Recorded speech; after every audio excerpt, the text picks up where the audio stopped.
Hayır, sadece bir kükreme değil.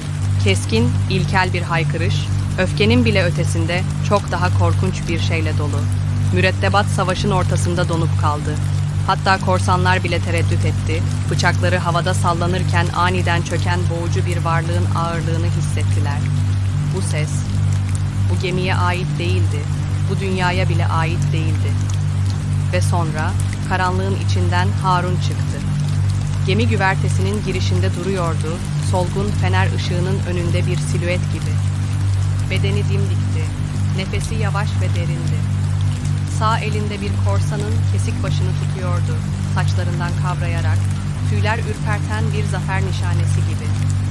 Kan, parçalanmış boynundan aşağı süzülerek Harun'un koluna aktı, elbisesini lekeledi.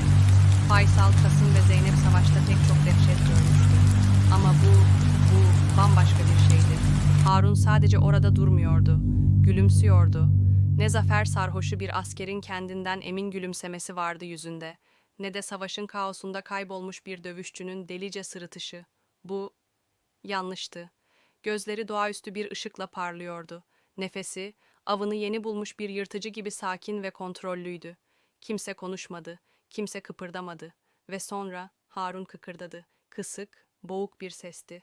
Rüzgarın uğultusunun arasında neredeyse duyulmayacak kadar hafif. Ama sonra büyüdü, yavaş yavaş yükselen, tüm bedenine yayılan titrek bir kahkaha.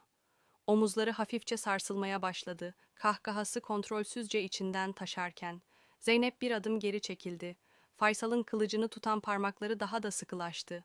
Kasım'ın ifadesi okunamıyordu ama kılıcını kavrayan elleri bembeyaz olmuştu. Ve sonra